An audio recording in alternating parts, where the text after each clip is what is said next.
So my pleasure is now to welcome Dr. Max Eil. I think all of you probably know him and his work. He's a senior fellow at the Department of Conflict and Development Studies at Ghent University, and at the same time researcher with the Tunisian Observatory for Food Sovereignty and the Environment. He has published in various journals. I don't want to bore you and make a long list here. He has also been editor and associate editor at journals. I think what is most interesting about Max is that he combines topics and writes about topics that maybe we don't have such a wide base of literature yet. So he's really doing cutting-edge work, and he's never, I think, holding back with his opinion and sharp thoughts. His topics are not only political ecology. He has been working on climate politics, the Tunisian national liberation, agrarian politics in the Arab region, and also the intellectual history. And the last thing, he also wrote a book, A People's Green New Deal, a really interesting book, which I recommend to everybody who has not read it yet. And we will also hear more about that during his presentation. So without further ado, Max, the floor is yours. Yeah, oh, sorry. The presentation is here, so just...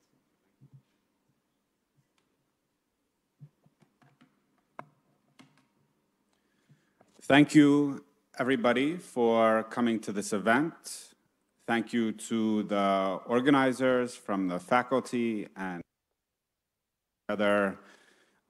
such an attractive and wide-ranging event. And thank you to the surprising number of attendees who are not out playing in the sun. That's what I normally do in August, but are learning about political ecology so that it stays about this weather and doesn't get too much hotter until the end of our lives. So I'm going to talk about towards a People's Green New Deal. I say towards rather than simply a People's Green New Deal, because it's quite easier to sketch out a utopia and quite harder to sketch out the obstacles towards getting to a utopia, right? It's harder yet when those obstacles include entrenched power within our societies, and it's yet even harder when those forms of entrenched power are not readily acknowledged within our frameworks. So to that end, it requires a lot of ideological clarification and excavation in order to understand where we are and where we need to go.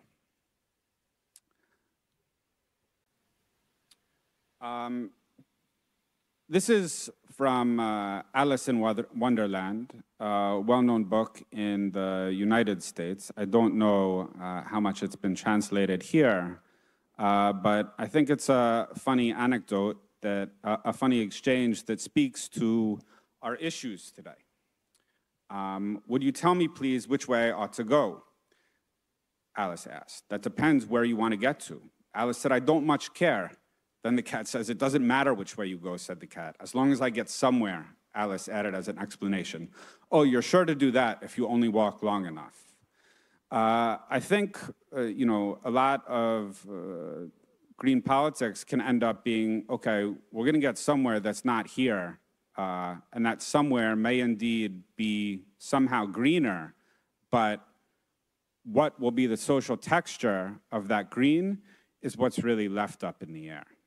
Right. Another way of putting that in less humorous terms and more analytical terms is just to say that we need a diagnosis in order to arrive at a prescription, right? We need to know what the system is, what the world is, what the social formation is, if we want to understand how it needs to be changed. So the first question that arrives is, what is the nature of our world. This is something about which there is no unanimity, there is no consensus, there is no agreement. Now, the nature of our social formation, of the social world, is both, once you go deep enough, it's bafflingly complicated. But at certain broad sketches, it seems to me that it should be much simpler to understand as compared to what physicists understand. What that means is that the obstacles to understanding it are not, by and large, having to do with the nature of our capacity to understand things, but that they are ideological. That is, they reflect a certain set of interests.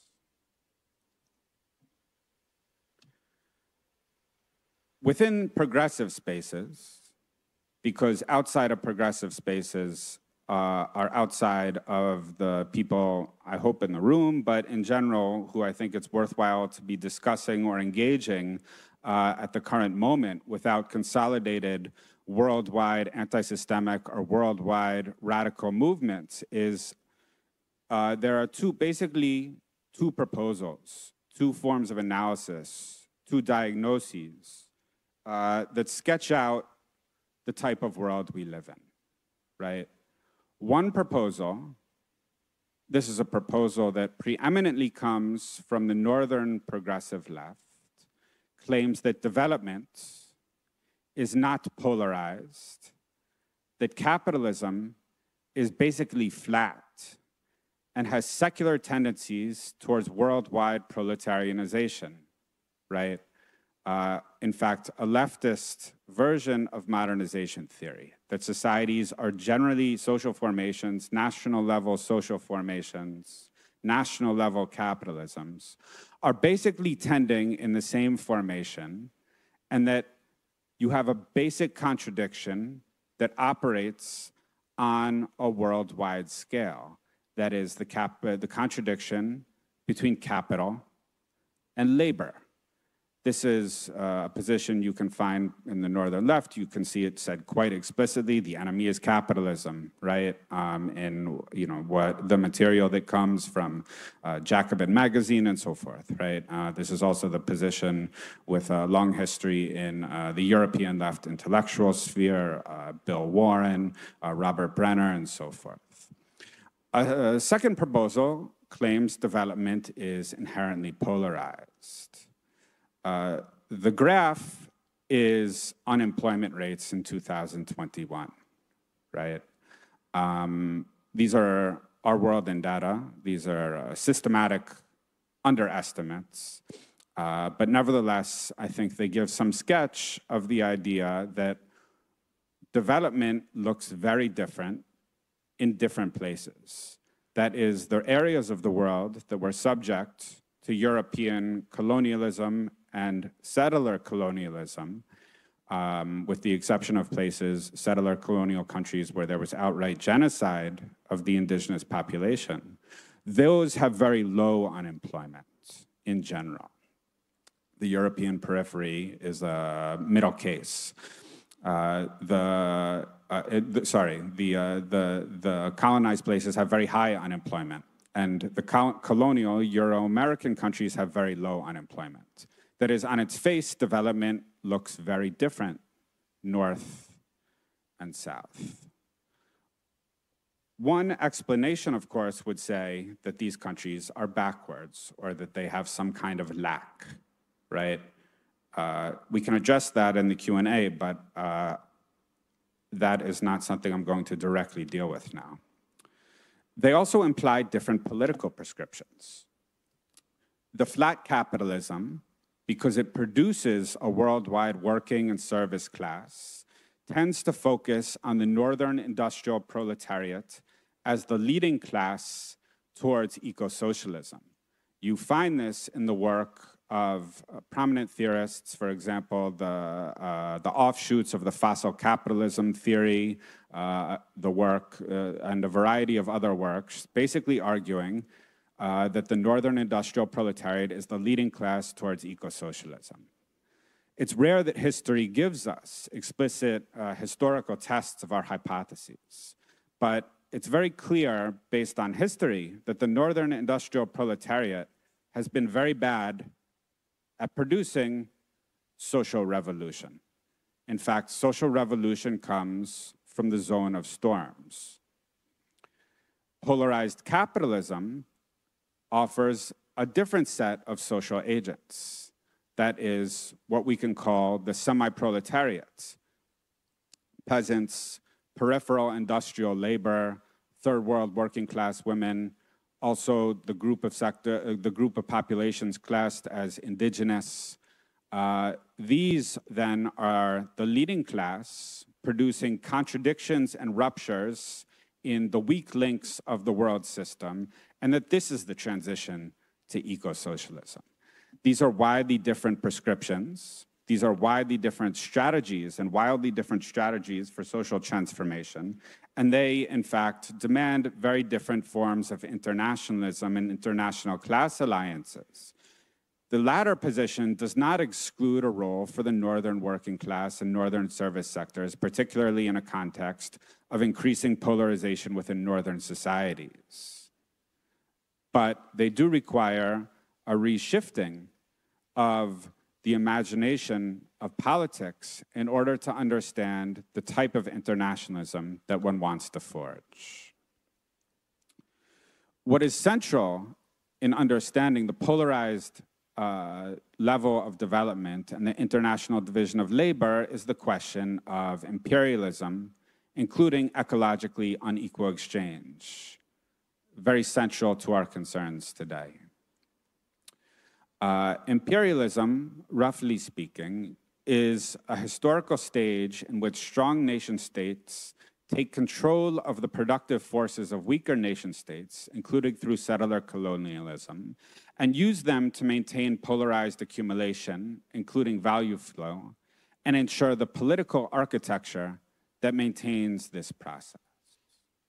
For those of you who are connoisseurs of kind of the history of thinking around imperialism, this is slightly adapted from the work of Lenin, but it is absolutely not the Leninist hypothesis about imperialism. Lenin was working over 100 years ago.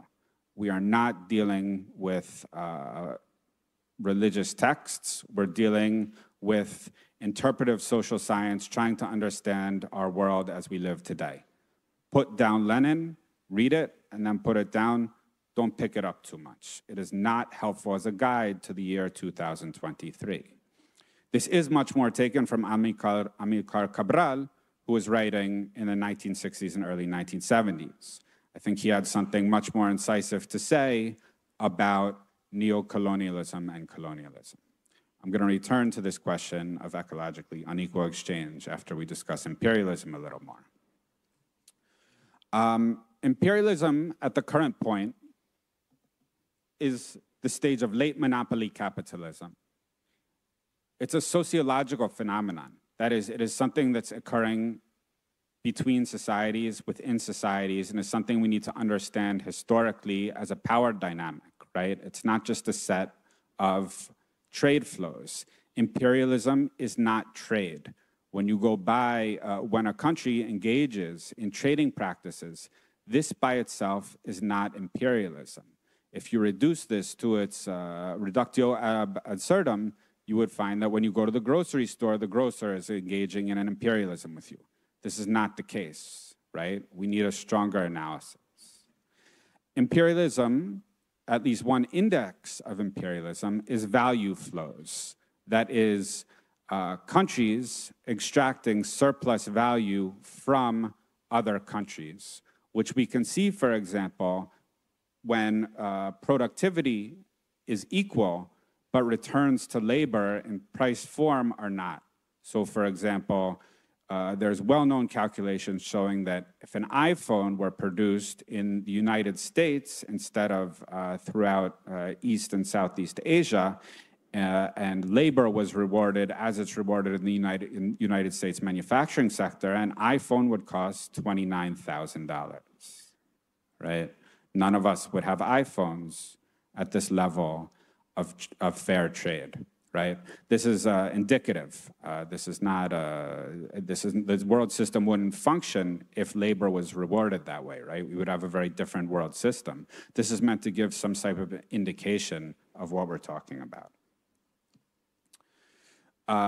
Imperialism also proceeds in ways that don't seem to have anything to do with value flow. Below are graphs of the GDP per capita in Yemen and Syria, starting from when the Western wars started to envelop those countries in 2011, 2012, 2014, right? We see having or more than, are losing 75 or 80% of GDP per capita. This has nothing to do with value flows in the narrow sense. This is about the entire leveling and destruction of productive forces of entire countries in order to maintain the system of polarized accumulation, which also involves beating the ideological consciousness out of the Arab working classes, 400 million people. You do that by enveloping military defeat, notably military operations that have failed in Yemen and Syria. Imperialism also proceeds by the political construction and reconstruction of the periphery. This happened historically when Belgium assassinated Patrice Lumumba, right, and dissolved his body in acid.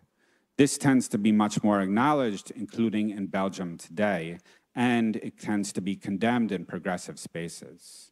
France also supports the ECOWAS intervention in Niger, the foreign minister says. The political reconstruction and construction of the periphery is happening not just 60 years ago, but also 6 days ago. The other aspect that is very central for our concerns is ecologically unequal exchange.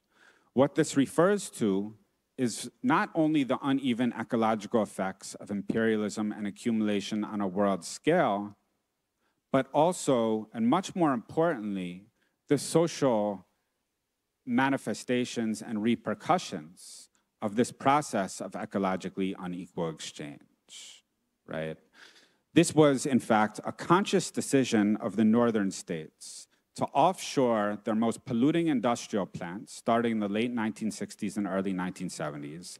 It was also a conscious decision of the neo-colonial capitalist classes in the periphery and the semi-periphery who thought that their route to industrialization was by absorbing the most polluting industrial sectors of the north and using them in order to carry out a process of export-oriented industrialization, right? This led, in turn, to a much greater exposure to, above all, environmental toxins. Why? Because these southern working classes, these southern semi-proletariat classes, did not have the same level of environmental protections. This isn't because there was a backwards and developed dichotomy. This is because there was a conscious decision not only to ensure that they would not have strong states that could protect them from ecological depredation, but furthermore, that it would be much more, in turn, profitable for them, for the northern capital that was invested through the new International Division of Labor. It will be much more profitable if they did not have to invest in environmental and health protections for these southern workers. Therefore, you have uneven exposure to environmental degradation, right? You also have a greater exposure to natural disasters and deforestation, above all through the crisis of greenhouse gases, which I think we can accurately understand following the Cochabamba People's Accord as a process of ecological colonialism, right? This was actually a seizure of what was previously a commons, that is the atmosphere, by those with the power, a power that was the fruit of a long process of primitive accumulation and colonial depredation, those with the power to freely pollute without the permission of those who then would not have their own capacity to pollute at an equivalent scale and carry out cheap paths to industrialization and development, but that furthermore would suffer the repercussions, right? And racism ensures not only that this is invisible, but that it actually tends to be explicitly included in the calculations of the neoliberal climate discourse. Right? This was most famously said in a slightly different form by the head of the World Bank, who said, oh, it seems that the southern countries are under-polluted at the current moment, right? In other words, southern lives are worth less than northern lives. What does that mean? What does this mean for our political work? This is where we get into the meat of it, right? It means that the struggle looks different in the core, in the north, in the periphery, in the south. The struggle doesn't look the same.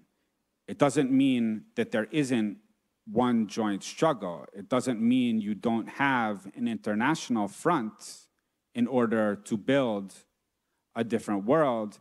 It means that because capitalism, imperialism, neocolonialism, and the colonial inheritance produced a polarized and uneven world, that you in fact need struggle that looks superficially uneven in order to create a non-polarized, egalitarian, and eco-socialist world system, right?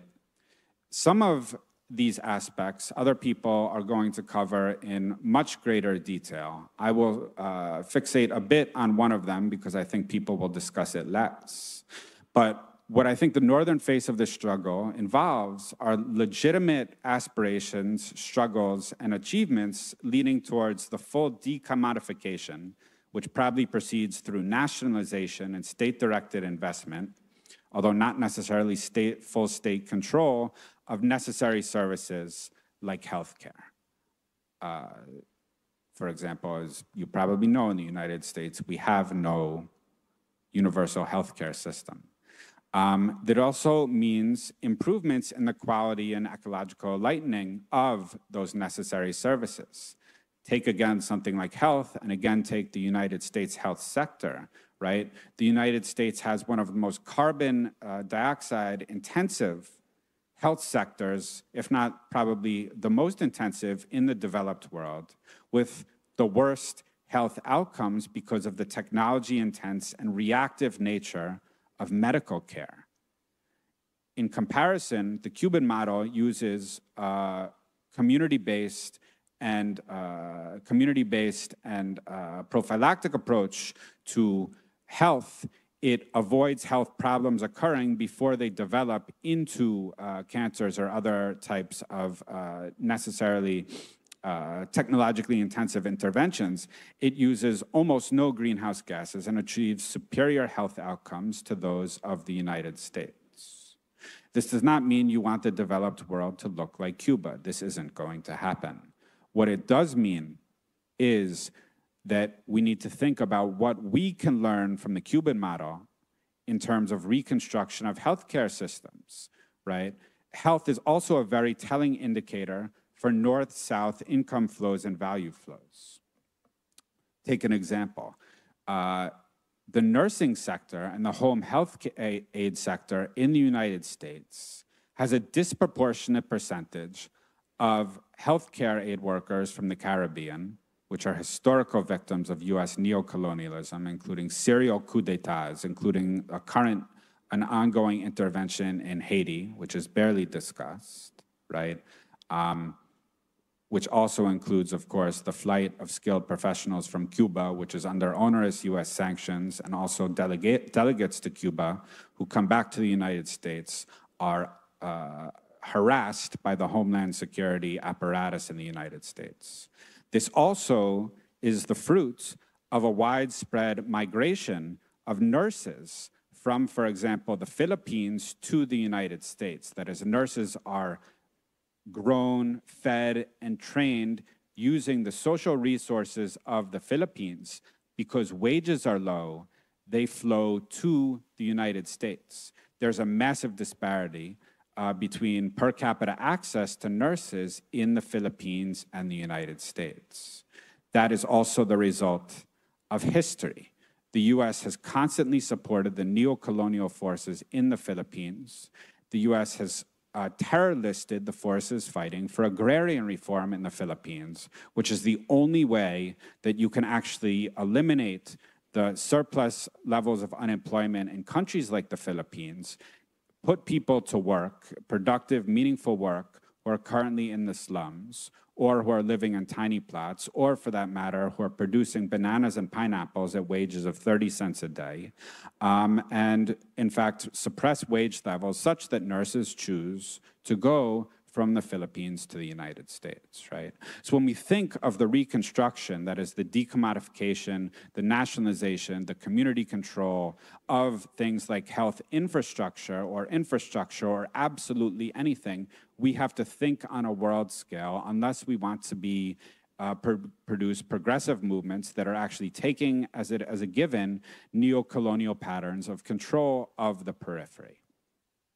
Similar things obtained, for example, in consumer goods, where planned obsolescence, or for example, getting a new smartphone every couple years, is premised on the massive exploitation of peripheral labor and also the massive destruction of the massive attack on health outcomes of peoples across the periphery. For example, the Congo is a major source for all sorts of minerals that go into phones, and that is not unrelated to the fact that it has been under historical neo-colonial control, a process through which Belgium was directly implicated. And of course, there's no discussion of reparations. What else is involved in the North? Anti-imperialism, demilitarization, and climate debt. That means the abolition of NATO, right? Often people are very suspicious of nation-state-centered political activity in the South, but this is not applied to the North, where it's thought that sometimes NATO could be playing a positive role. I think this is a hypocritical inconsistency. I think the call, you need to call for the abolition of NATO, both to support the political sovereignty of peoples in the third world, but furthermore, because NATO itself and the associated military production is a massive producer of waste. It's also a massive producer, particularly in the United States, of carbon dioxide. Another very important front is the call that started developing even in the 1970s, calling for ecological reparations to go from the North to the South. That is, if certain dirty developmental paths were being foregone, were being conceded in the South, then what needed to occur are climate debt payments from the North to the South. This reached its most sophisticated form in the Cochabamba People's Agreement, where it was suggested, and this was in 2010, it was suggested that 6% of northern GNP would flow to the South for an unforeseen period. This is how you actually achieve a worldwide developmental convergence. Is this possible? That depends. That depends what people choose to struggle for. A corollary of that, of course, is the support for national liberation. Climate debt is increasingly on the agenda of northern climate movements. This is a very good thing. What tends, I think, to be forgotten in those conversations is how climate debt got on the agenda. Climate debt got on the agenda through civil society, through social movement activism, but also through strong national popular states with all of their flaws, especially in Latin America, who pushed climate debt onto the international agenda. Here we're talking particularly about Cuba, Bolivia, and Venezuela in 2009, 2010. If those states had not been governed by progressive elements, they would not have been in a position to put climate debt on the agenda. So national liberation from the northern perspective means actively supporting the determination of their own destiny by countries in the South. That also includes countries like Niger. That includes countries like Zimbabwe, which carried out the most radical agrarian reform in modern history. That includes countries like Yemen, which is fighting off a US-Saudi attack that's killed hundreds of thousands of people.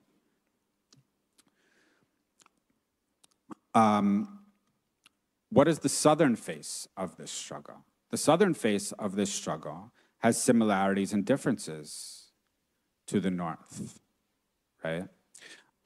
It means sovereign industrialization, that is the right to determine an appropriate level of industrial plants, right?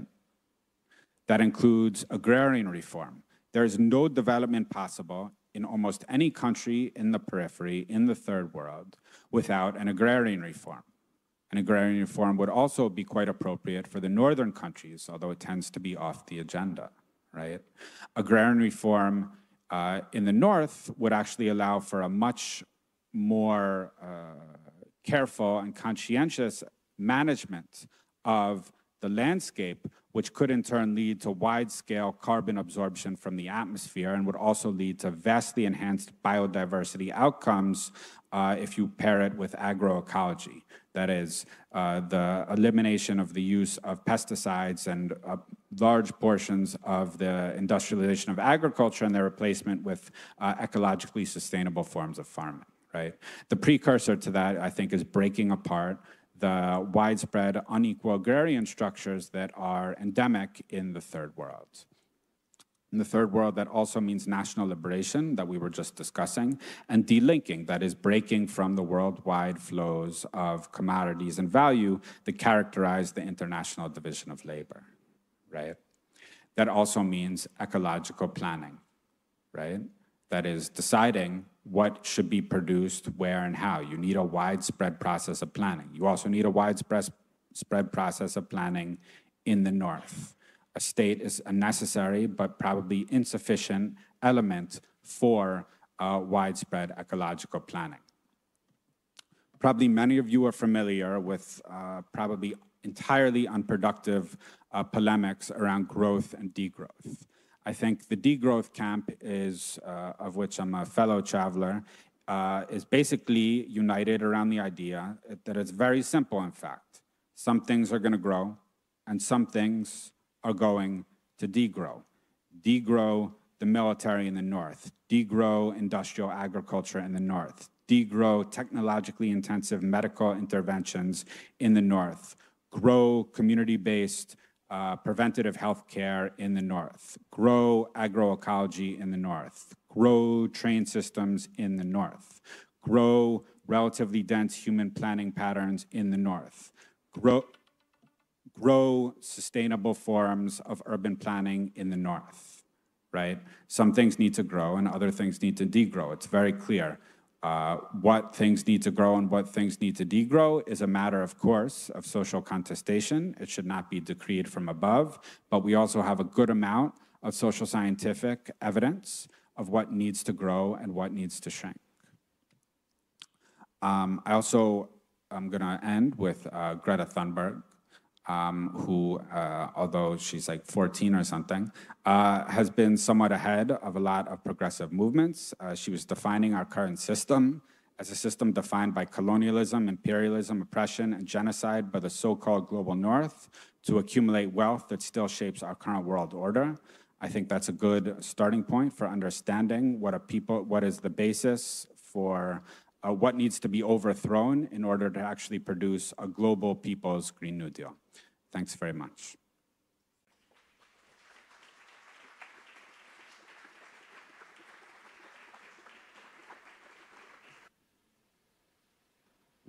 Okay. So we take questions from the audience now because we have lots of time left, which is nice. So we can have a nice debate. What language will they be? I think both languages are possible. Okay. You have the translation. Yeah. I can also facilitate otherwise. No, it's fine. So who wants to break the ice and start with the first question to Max?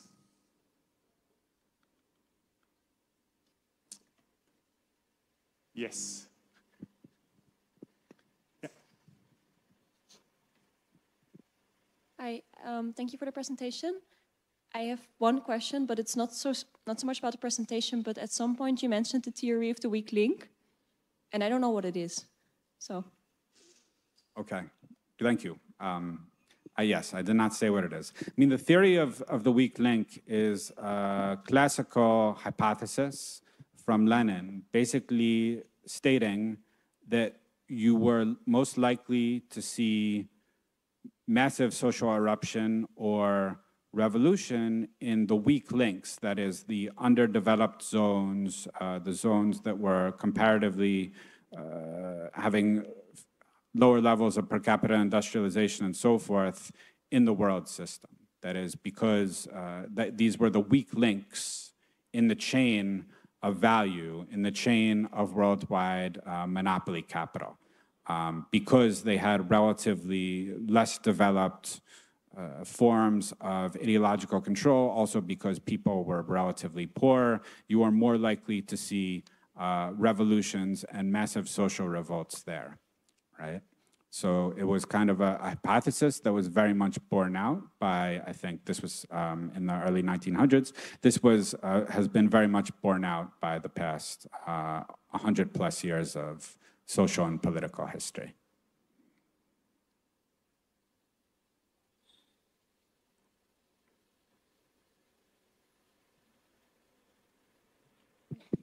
Oh, okay, it's working. Thank you for the presentation. I am wondering about your take on just transition, and not only within Europe, but also within the concept of, you know, the global climate discussions and negotiations between, you know, global South and North. Thank you. I think, you know, just transition originally emerged in the environmental movements in the 1980s in the North, and then made its way also to some countries in the South, like South Africa, and was speaking in a very meaningful and clear way about ways to remove to decommission socially and ecologically destructive industrial plant and figure out ways that people could have socially beneficial, egalitarian and ecologically restorative or ecologically neutral participation in the worldwide system of production. Probably I don't need to tell anybody this, but the history of kind of formulation of concepts by progressive movements is also the history of their appropriation and co-optation and subsequent cynical reuse, redeployment by reactionaries or those who simply want to uphold the status quo. So in the face of that kind of appropriation, I think people who are concerned with egalitarian world have two options, right? One is, of course, to defend our own concepts, our own ideas, our own theories, our own people's formulations against that appropriation. And other is to say, okay, you can have that because we don't need it that much, and you have a lot more power than we do. And this is not a battle that's worth fighting, right? You know, I mean, to take one example, like social democracy was considered a revolutionary program 100 years ago. Social democracy is now run by right-wing parties across Europe, right? I think social democracy is probably not worth fighting for in the current moment. Now, I think just transition is probably kind of like sustainable development is a term that's more or less controlled now and is no longer very useful for our work, unfortunately. I mean, I think if people at a local level who are grounded in transformative projects are using just transition, that's a different story. I don't think it's the place of people who are outside political movements to necessarily to demand that people not use a certain language. But I don't really think it's worth contesting at the broader level, at the broader ideological, discursive, rhetorical level, because I think it's been very much co-opted by the international environmental discourse, which has very conservative, if not a reactionary agenda at this point. Hi. I had a question on how far you think the current political structure can allow us to progress or to implement some of the changes necessary to revert a lot of the issues that has been brought to us by capitalism and imperialism. How far can we actually do that within the current political system, particularly here in the global north? Because we see things like the Beyond Growth conference in the European Parliament, but of course the EU still has a lot of political systems that are designed to set up and propel economic growth and imperialist values. Thanks. I mean, I think it depends which political systems. I mean, I'm in favor of the abolition of the EU categorically. The degrowth conference, I mean, I'm kind of neutral about that.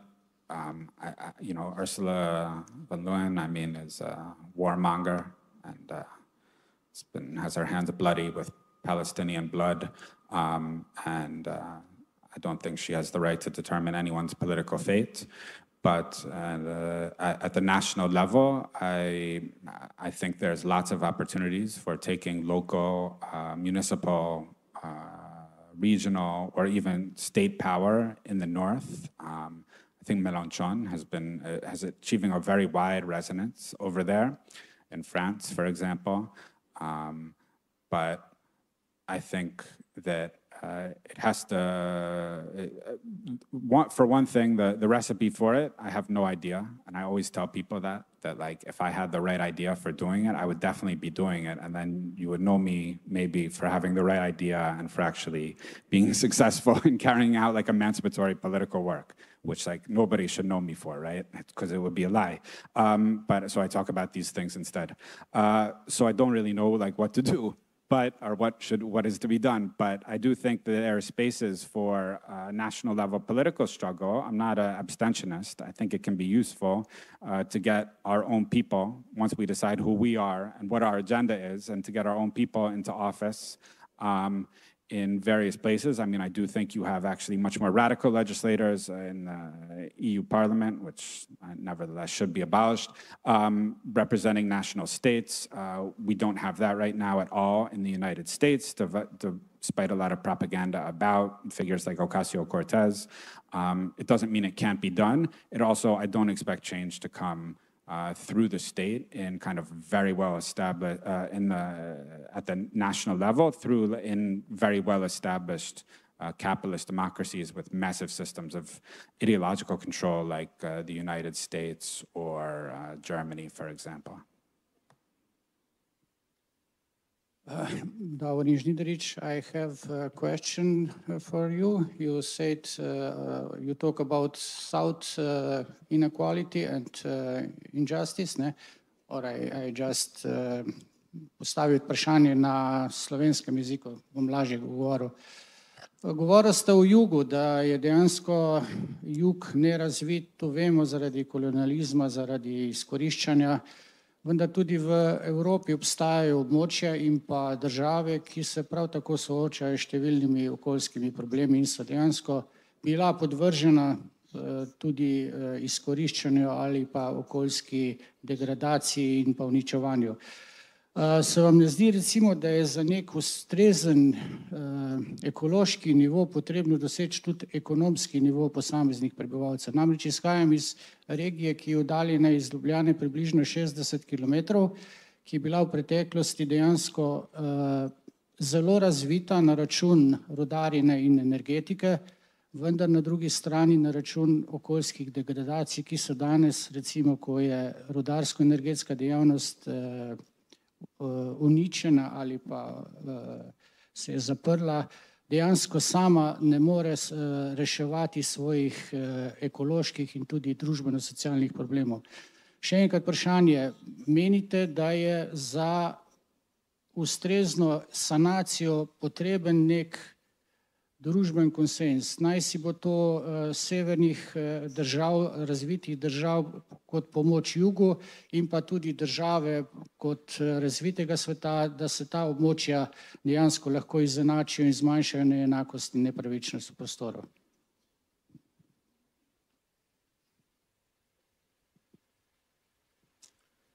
Okay, so first, I'm not quite positive that the translator caught understood or translated every single word, so I have to apologize in advance. But also maybe I just didn't understand properly. So if I answer wrong, I'm sorry for that.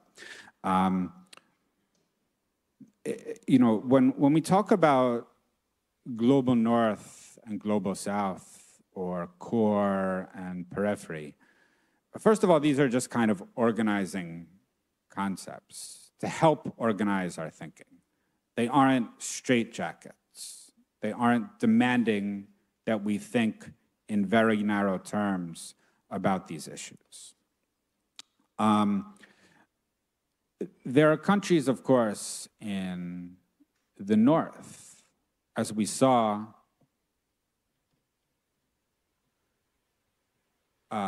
you know, in terms of the amount of unemployment. You look at Spain, you look at the European periphery, where we are right now, right?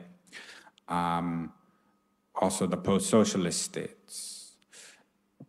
Of course, there are countries that look more like the periphery within what is commonly understood geographically or socially as the north, right? The point is not to avoid engaging with those evaluations that disrupt the easy north-south binary, but we also need to keep in mind that a binary is in place for a reason, right? South Africa and the United States look very different. Now, of course, because capitalism is having a secular tendency towards the growth of unemployment, towards the growth of labor reserves, towards the increase in precariousness, towards even the shortening of lives, right? The United States is seeing a decrease in average lifespan. And I'm just talking about the example I know better. We're going to see, because capitalism is inherently an exploitative social system that is happy to consume the lives of northern labor as well, you are going to see, and it's natural to see, a worsening of life outcomes in the historical north, right? And again, this whole division does not apply so well, of course, to the post-socialist states. We should be clear about that too. Now, the other thing to keep in mind is, of course, there are places where just because you have a high level of unemployment or you have ecological degradation and so forth, I mean, this doesn't mean, of course, you do have capitalism in the north, and therefore you have these levels, you have these manifestations of the exploitative and ecologically destructive effects of capitalism. This does not mean, for example, that we need to get rid of the north-south binary, especially when it comes to questions of political sovereignty, which is routinely violated at a qualitatively different scale, north and south, or when we're talking about the historical value flows, colonial looting, about which no one discusses reparations and so forth, right? You know, in terms of transition, you know, I think a lot of the ideas about eco-development, about a more auto-centered developmental model, calls for localized patterns of ecologically sustainable industrialization apply both to the north and the south. I mean, I think there's a lot to be learned and a lot to be shared between and for different historical experiences, and also for different historical prospects and for different geographical zones. So I think there's a lot that's in common. I mean, I think there's a lot in common in terms of land use planning, north and south. I mean, I think there's a lot to be learned north and south in terms of thinking about what are appropriate types of technology, right? Because again, you want to get to zero entropy, you want to get to relatively zero levels of polluting. There may be places, and there very well may be places in the north where the relocalization of industrial production also means certain forms of lightening of the ecological load using industrial manufacturing processes that may be shared north and south. So I hope that answers your question. I just did not really understand this part of the question about consensus.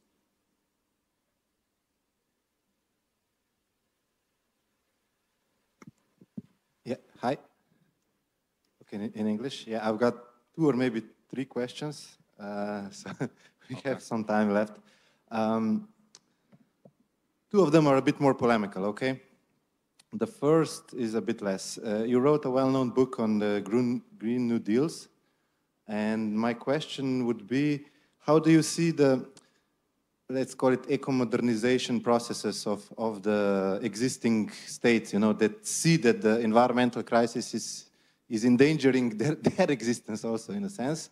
And how do you see these processes affecting the relations between the core and the periphery, you know, and what are the different, in a sense, outcomes? I would say my hypothesis would be that, in a sense, they're both pressuring also the popular classes in the north, but also, or even more, in the south. But you'll share a bit more thoughts on that.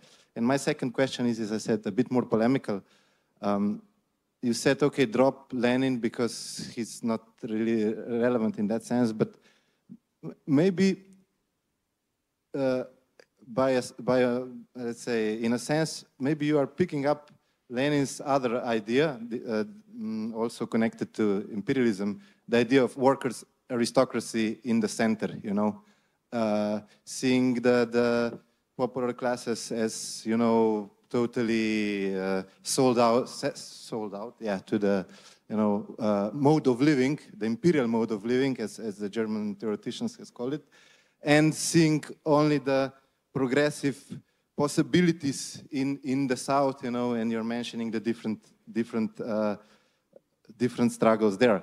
And also connecting to these are 2 issues. We also see in Europe, but in the core, in France, let's say, but also, let's say, in Hungary and so on, we see some kind of delinking, in a sense, from the EU, from the, you know, transnational institutions, but they are very, you use the word, so I'll repeat it, they're reactionary, you know, far-right movements, you know, that get quite a lot of support by the part of the working class. In France, you know, Le Pen, and so on.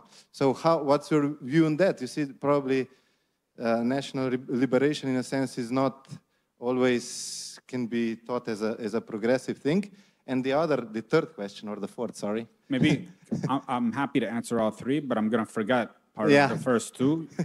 Okay, then maybe I'm happy to. I'm happy to. I'm definitely going to forget portions of both. Okay, I'll jump back in. Okay. Okay. In terms of the ecological modernization proposals, I mean, I think, you know, for example, what's going on in the United States is actually both a form of their proposals for ecological modernization through massive subsidies. The scale of building up renewable power has increased massively. I think this is related to a plan for the partial reindustrialization of the United States and increasing mercantilism, or beggar thy neighbor policies across the north, right? I mean, and I think we've seen over the last couple of years that the U.S. is happy to make Europe pay the cost for a kind of refloating of the U.S. economy, right? I mean, it's very clear that Europe is suffering through the inflation crisis much more than the United States. It's not even close, right? You know, there's lots of social contradictions at play in the United States, and it's not clear when there's a huge crisis of housing affordability, but Europe has suffered much more over the last couple of years than the United States. This also seems pretty unarguable. And going forward, you know, I think we're definitely seeing a big move towards ecological modernization. I think we are also still in the early stages of ecological modernization. I think this is very important to keep in mind as well. You know, the ecological crisis is still not being taken seriously, which is some kind of, which reflects how the ruling classes see their own interests. I mean, they're not taking serious measures to deal with the crisis of carbon emissions. I don't like to say that they don't know what they're doing. I think their models tell them that most of the people who are going to die in the regions that will be uninhabitable will be in the south, and that insofar as people die in the north, those will be the popular classes. So why exactly is the northern ruling classes going to take it seriously? They won't, right? So they're acting according to their semi-reasonable understanding of their short, medium, and eventually long-run interests. And I think, you know, for example, the Biden administration is now seriously considering techniques to block out the sun, right? There's a push to develop that type of thinking more and more. I think this is kind of what's in the back pocket of the American ruling classes at the very minimum, right? To keep on burning all the oil, all the carbon, because a lot of that represents a huge amount of fixed capital, which is reflected in the share prices of large monopoly capital in the North, not just the United States, but also England, also the Nordic states, also France, right, and also the Netherlands, and they have no interest in attacking that portion of monopoly capital. They just don't. So they would rather invest in things like a fanciful form of carbon drawdown technology using machines. This does not exist. It will not exist in any short-term time horizon. And they're also looking and researching more, like I said, into sun-blocking technologies, because if you're putting the interests of your monopoly capital corporations that are tied to the petroleum companies, which then recycle ever more of that in terms through finance and weapons. That's when you start including the Gulf states, for example. A lot of their income is funneled back to the core economies through treasuries purchases, through bonds and stock purchases, and also through the purchase of weapons, right?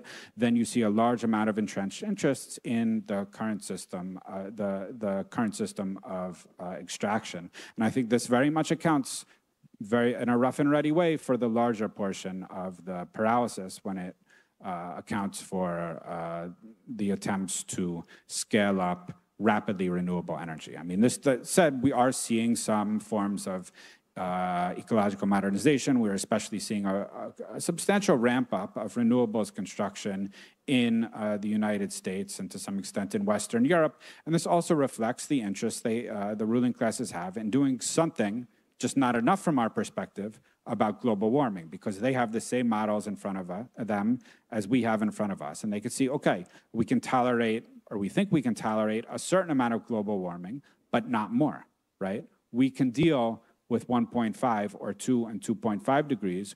We can't deal with 3, 3.5, 4.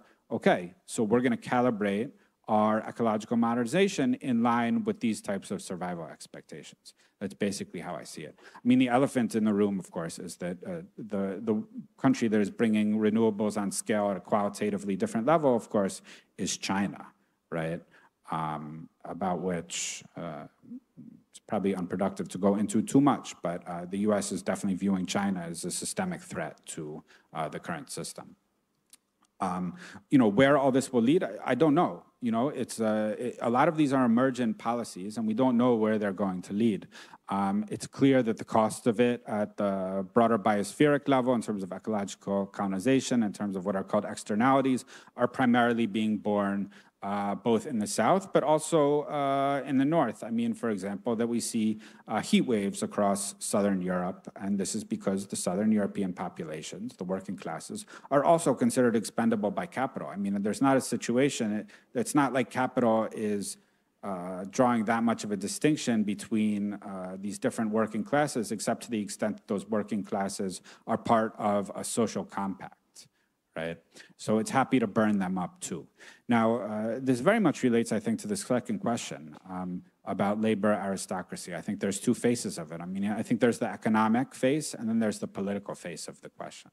I think certainly the European and especially the American working and middle classes are accustomed to levels, different levels to be sure, between the two, but levels of per capita consumption of raw materials and also the labor values that come, the products of the labor that come from the periphery, these patterns of consumption, which produce what we can call a way of life, cannot be replicated on a world scale, right? It's very clear. I mean, how much of it, you know, it doesn't mean a good life is not possible on a world scale, but the scale of the waste is too high. And whatever the natural limits are, whatever the biospheric boundaries are for a variety of biospheric processes, it's clear that this level of per capita consumption is clearly not spreadable to the entire population of the globe, right? In this sense, there is, I think, through a class darkly, some form of understanding, right? Because you can't just say that people are duped. There is, I think, some level of understanding that these, or acceptance that, you know, it will be preferable to maintain certain aspects of these forms of consumption, or furthermore, that people are used to them and don't imagine another way of life, and have no way to imagine another way of life, and understandably want to therefore maintain a certain way of life. And this explains the attraction of fascist elements in the North, which is especially resurgent, I think, in Europe, much more than the United States, right? So again, these are, in terms of the other portions of the labor aristocracy, I mean, here we have to be much more serious about it. You know, I wouldn't speak to a room like this if I thought this was kind of like immutable conception of interests. But the fact is that most of the European working classes and most of the European parties, including large portions of the European progressive movements, have seem to have a slide towards supporting the foreign policies of their states. This is just a fact. It's also the case in the United States. We should be very clear, right? There's a widespread support for the foreign policy of the states. We saw this under the colonial experience. We saw it under neocolonialism, and we see it under late monopoly capitalism. You cannot support the foreign policy of your monopoly capital run state and be an internationalist, right? Like, these are a contradiction in terms, and you can't be making exceptions for it either, right? There's widespread support for the sanctions regimes on a worldwide scale amongst within both Europe and the United States. Now, is this an automatic reflection of class interests? I don't know, you know? Like, it's a question of struggle. It's a question of, can it be put on the agenda, right? I mean, can it be put on the agenda remains to be seen. Let me take an example, right? If you look at what's happening in Niger right now, right? A lot was said that the previous government is buffeted by the threat of jihadis.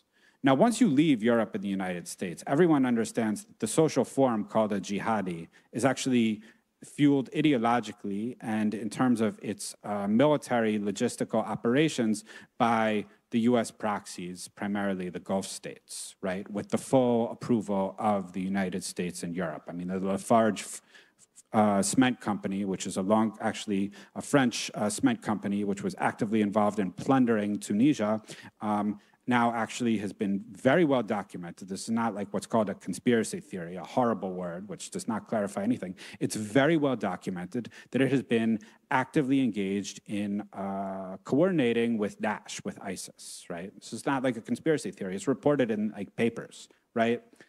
So this jihadi phenomenon is basically, it's not because of like some complex relationship with liturgical texts and the Quran, right? This is actually fueled by Western power, right?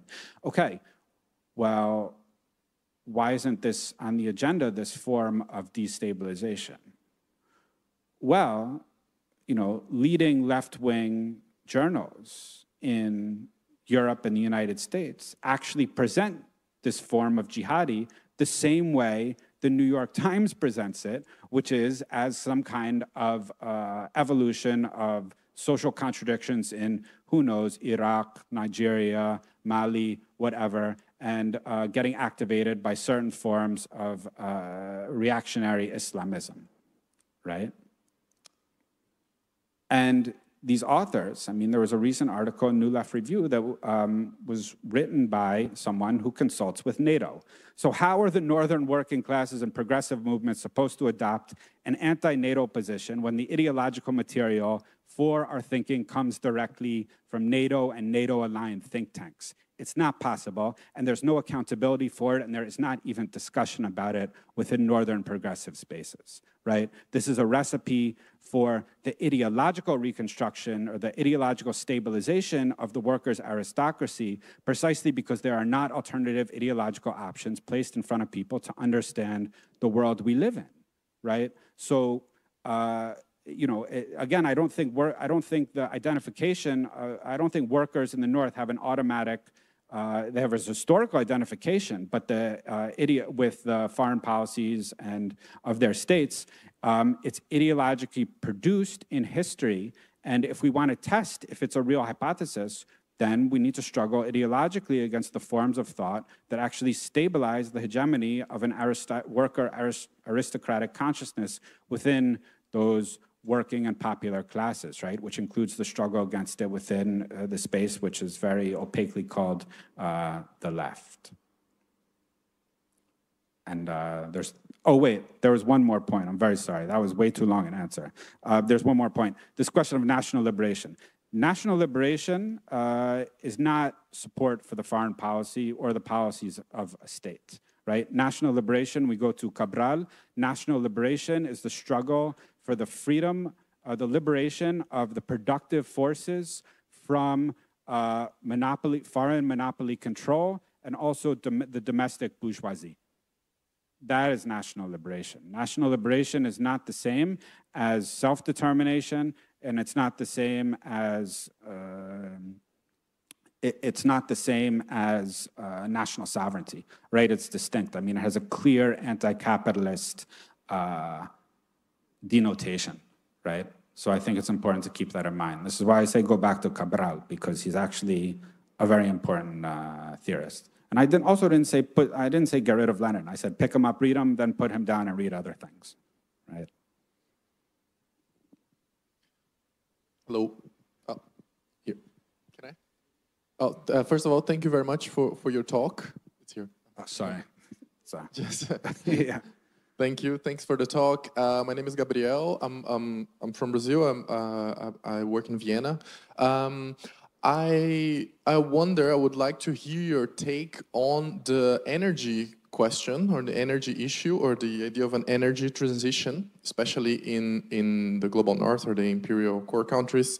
I wonder what kind of energy transition is possible if it's an anti-imperialist or a global Green New Deal, People's Green New Deal, that it's part of a People's Green New Deal transition, in the sense that every single wind turbine or solar panel or electric vehicle will depend on critical minerals that come mainly from the global south, and will create sustainable sources of energy in a place where already consumption of energy per capita is higher than the places where these resources are coming from. So what can energy transition mean from an anti-imperialist perspective? What can it mean in a place like the European Union? Right, that's a super important question. I mean, I think there's two significant developments going on in the renewable sphere that are not probably receiving enough attention. One of them is that China is the world leader in renewables, right? And this is a policy that I think should be encouraged. I think this is a good thing. I don't think one needs a strong position on China to understand that it's, thank God China's doing this, and let the US and the EU with all their, let the US and the EU at least ramp up renewables to this level, right? Because it improves economies of scale, it lightens the economic load, there's technological development. In terms of the other very important phase, I think in some ways much more important than that, right, at least from my perspective, is that there's a widespread move towards banning the export of unprocessed minerals, right, or unprocessed rare earth metals. And I think this is extremely significant, right? Now, Zimbabwe is banning the export of unprocessed lithium. There's other widespread moves towards similar efforts to move up the value chain in Indonesia, in Bolivia, in Zambia, right? Now, this seems distant, maybe, from our discussions about getting in place fast renewables in Europe and the United States. But the process of leveling out inequalities in the world system has to start from the people who are suffering the most. And there's a qualitative difference, North and South, from those inequalities. In our current world system, that means it's also going to be carried out, or is rather being carried out, by bourgeois states in the global South, right? Now, I pray with all of my heart that socialist movements are able to actually force popular democratic control over these essentially these processes of value-added industrial production in the South that are critical inputs towards the renewable energy transition. Nevertheless, I think we can see it analogously as we saw struggles for decolonization. I mean, decolonization was an understanding that you needed to institute an equality of nations within the world system at the political level. The equality of this social form called the nation can also occur at the economic level through nationalization and locking in value production domestically, including value-added production and higher stages of industrial production and manufacturing processing for minerals needed for renewables. And this creates, in my opinion, a better situation for national popular or explicitly socialist developmental paths for these third world countries that are moving up the value chain and endogenizing their production chains as it relates to the renewables transition. I think it's from there that we see the first moves towards what a flattening out, an egalitarian transformation in the system, the worldwide system of renewable production. I think we won't see it at first in the North, and that's normal, but that doesn't mean we can't have a relationship or a stance towards those countries doing it in the South. And I should add that Zimbabwe has been under US and has been under worldwide sanctions for 23 years. Absolutely brutal sanctions that have debauched the currency and ripped apart agricultural investment for over a decade after the agrarian reform. This is because they took their lands from white farmers and gave them to black slum dwellers. That's the only reason for the sanctions. So it's all related, right? We can't separate out these issues, right? That's very much related to the renewables question. Now, I think there's the other aspect of your question relates to per capita usage of electricity. I don't have a firm answer to that. I think that a lot of European access to the European per capita use of electricity is probably much closer to what's sustainable or achievable on a global level, even in the short, let alone medium term. I mean, I think it's possible that in a generation you could have access to renewable energies at a level somewhat like a lot of European countries are using. I think it's definitely possible. I think, the United States, again, to use this term way of life, no way. It's just not, or Canada, I mean, it's not on the agenda, right?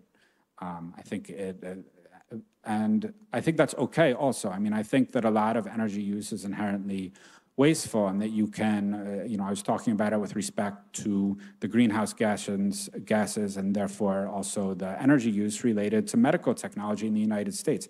It's not socially necessary if your social goal is the production of increased lifespans and increased quality of life for northern populations, right? It's not necessary from that perspective. So you can have a decreased use of per capita energy within that sector while maintaining or probably vastly increasing health outcomes for populations, right? And so I think we can see this across a wide variety of sectors. In terms of the very long run, I'm not exactly a technological optimist, but I think there's a lot of room for efficiency and also other forms of development of renewables technology.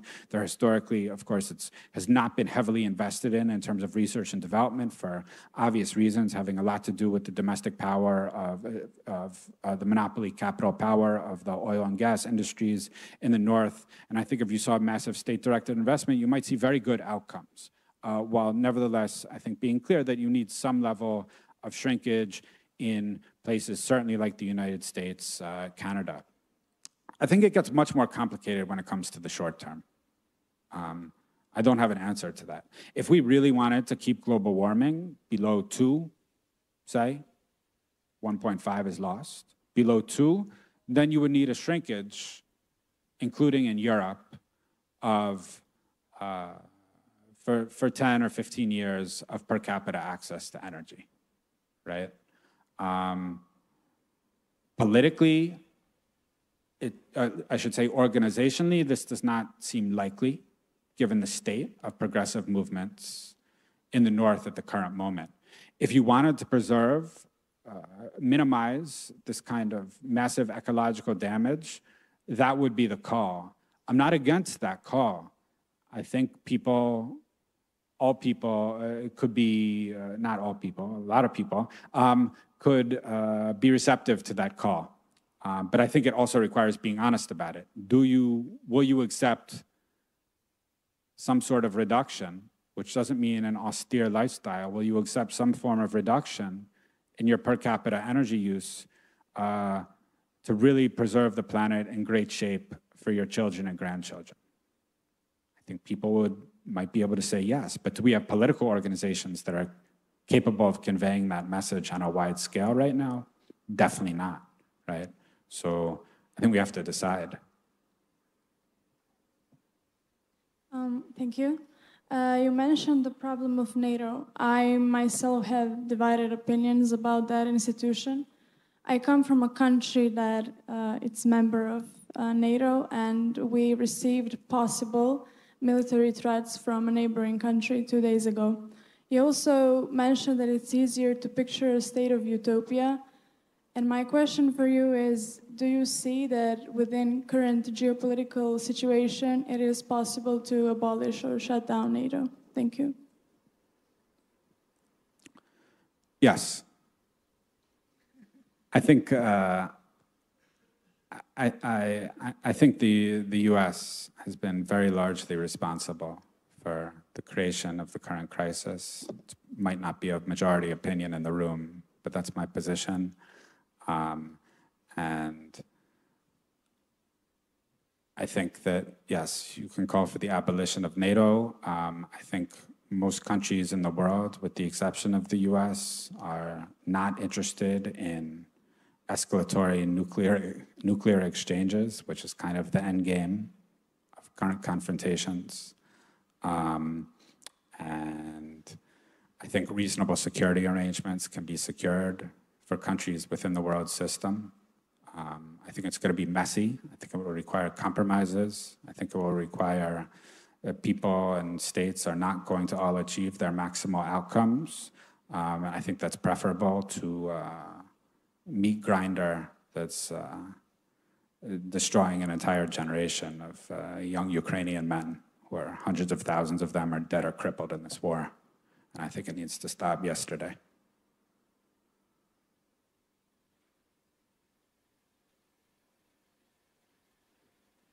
You had a question. Yeah. Thank you also for your presentation and Q&A right now. Coming from life cycle assessment, I think I have probably a little bit different point of view and question to you. Would you agree that right now we don't even have the methods to actually evaluate how good we are on the path on our agendas, like sustainable development goals, fulfilling the human rights for everybody, etc., etc.? And if you agree that we don't even have the methods to evaluate it, where we stand and how to continue to strategically fulfill sustainable development worldwide, how important do you think is it to come up with methods to, I don't know, increase the process to help within, with this regard? Well, I think there's measuring. I think there, at the developmental level, at the measurement level, at the economic or ecological level, I think we have a lot of tools that are giving us fairly pessimistic evaluations of where we are with respect to, say, where I would like to go. So I think we have those things at many levels. I mean, I think what is non-existent or nearly non-existent is the level of political organization that could lead people to go to certain places, or even to believe that it's possible to go to certain places, right? I think this is an urgent task. I don't think it's separable from the process of ideological organization, by which I mean like organizing our own thinking, which we all do every day when we engage in discussion and dialogue with other people. Unless they're fascists, we're like organizing our thinking, right? Or maybe like, you know, and they're also trying to organize other people's thinking, right? So we need to organize our thinking. And I think organized thinking and organizing politics are two sides of one coin, and the situation is not good.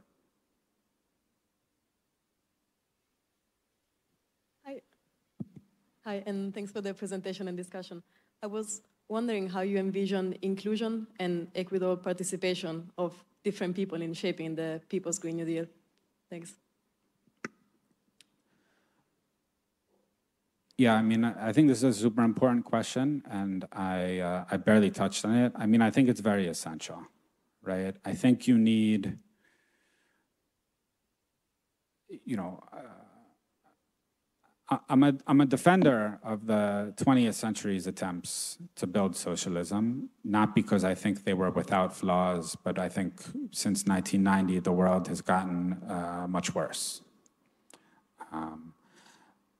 But I think any serious attempt to reckon with them needs to reckon with their deep and structural flaws. And I think the most glaring flaw was the question of managing the tension between centralization and decentralization, and especially decentralization as it relates to substantive popular democracy over production, and then substantive popular democracy and control over production that also attends to inequalities, disparities within the working class related to gender, related to national minorities, related to able and disabled, and so forth, right? I think those need to be dealt with. And I think there are models for participatory planning, right? And I don't mean, you know, I think the Yugoslav model, which I don't know that much about, but that was an attempt. It was not successful. But that's okay. Like, you need to try things that don't work to figure out what does work. I think you have, you know, I was just in Venezuela at El Panal, the beehive commune, and there you do have decentralized attempt at popular production using, they produce textiles, they carry out medium, short, medium, and long run political and economic and ecological planning. They're figuring out how to source inputs for their textiles using agroecological production methods. They do aquaponics, that is fish farms, which they've relocated. They're figuring out how to provision this entire commune of whose kind of area of influence extends over 45,000 people in urban Venezuela, in western Caracas. And this is entirely on a decentralized basis with popular control over production and consumption. So I think there's very interesting things going on there. They're actually, and one of their ideological influences is the Chilean commune, a popular commune in revolutionary China. Right, And of course, they take a big influence from some of the attempts that were made in Cuba under Che Guevara's proposals for kind of participatory planning, which were not necessarily all borne out in the Cuban process. So I think there are serious attempts. They're not necessarily widely known. They should be much more widely known, right? I mean, we can learn from the South, and we can learn from these attempts. I mean, El Penal Commune, anyone here, it's not translated, so anyone here who reads English or Spanish can learn about it, and there's fantastic books of interviews put out by Venezuela Analysis about it. It's covered very closely, in fact. You can learn quite a lot about it, and this is very inspiring. So I think there are models or lessons, or whatever word you choose to use, that can teach us about participatory planning in terms of real substantive material economic development, right? That is also in a very complicated relationship with the state, which they will die to defend that state, the Maduro government, from the internal opposition. They will die to defend that government from the United States, right? They will. Doesn't mean they think that government is perfect, but they understand this is what needs to be done at the current stage of struggle, right? While they are also building up their independent power, and you have dozens, if not hundreds, of organic intellectuals in that commune who can make much more eloquent and compelling arguments about the thought of Gramsci and Guevara and social change than I could possibly give. So I think there's amazing examples, so not only at the level of communal control over production, but also about the organization of thinking that they're doing in a place like that, in circumstances in the third world that are extremely, extremely, extremely difficult. There has been a heated debate regarding the use of nuclear power.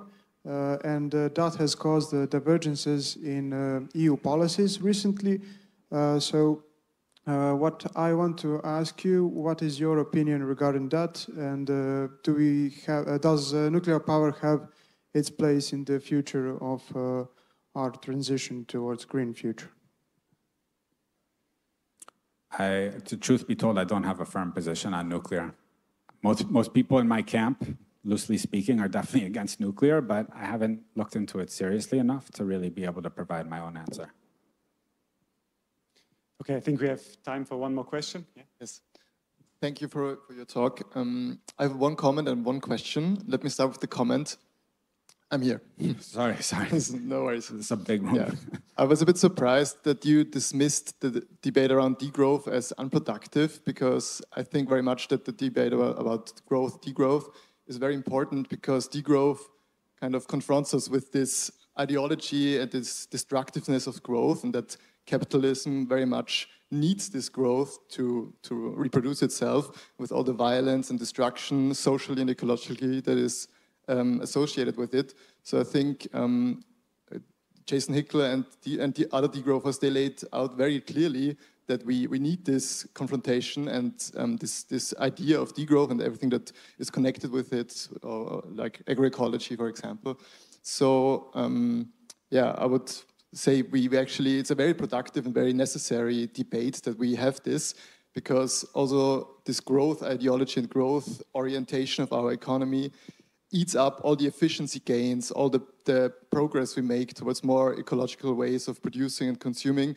Because of this growth, it's reinvested. All the efficiency gains are reinvested to produce more and to consume more. So I think unless we stop this growthism, as some call it, there is no way out of this and move towards like a good life for all within planetary boundaries. And so my question would be rather a different aspect. So as a young researcher, also as a citizen living and working in the global north, what would you say is the best way to support these struggles that you laid out? What is the most efficient or effective way we can contribute, or we can engage in these debates and support these struggles? Thank you. So thank you a lot for that question, because you make me realize that my phrasing did not convey what I meant to convey. I meant that the debate about degrowth, I view it as unproductive because I view some of the way people critique degrowth as unproductive. I think that the way people critique it, let us say, what I see is 90% of the critiques that I see in the public sphere are dishonest, are deliberately dishonest. So it's the debate itself in that form that I see as unproductive. I don't see degrowth as unproductive at all. I think degrowth has been very productive in exactly the ways you have stated, in terms of what it's brought to the table, in terms of how people are engaging with the questions of the ecological load, in terms of their relations to production and consumption and hierarchy and so forth. So thank you very much for that. I mean, you didn't ask, but I have my criticisms. I think there's an excellent piece in Monthly Review by Guni Isikara that just came out a month ago. I basically align with the criticism, and I also think that degrowth needs to do better about national liberation. But yeah, I'm supportive of a lot of what degrowth has brought to the table. In terms of what we can do in the North to support these national liberation movements, which are real, right? I mean, they're in Yemen, and aspects of what's going on in Venezuela, and aspects of what's going on in Bolivia, and very amazing things that have happened in Zimbabwe that nobody talks about. These countries are suffering under imperialist coup d'etat and are suffering under a sanctions regime. We need to lift the sanctions and stop the NATO states from interfering in those countries. This doesn't mean we support every single aspect of every policy that goes on in those countries. This would be crazy. It means that we remove our interference in their internal affairs and allow them to proceed to work through their own contradictions on their own terms, right? I think that's really essential. And what I think, what I find troublesome a bit, not about what you said, but about how this issue can be approached. Everyone, not everyone, but most people, if pushed, will say, but of course we support lifting the sanctions. Of course we support anti-imperialism, but then we'll discuss just the internal contradictions in those states after clearing their breath. But you know what? If you oppose the sanctions and you actually oppose imperialism, that's what you need to focus on, right? Because most people in the northern states don't do those things, and we need to shift opinion on a wide scale, and we need to resist the policies of our states, not fix the contradictions that exist in the social processes of those states, right? So it doesn't mean that we remove ourselves from our work at domestic socio-ecological or eco-socialist transformation. Hell no, we need to do that, right? But we can also have some level of support for the anti-imperialist, anti-sanctions efforts that are occurring in the core that are preventing those states from fulfilling and realizing their own destinies too. Okay, thank you very much for very good questions and even better answers. I think before going to the coffee break, we give a big applause to Max.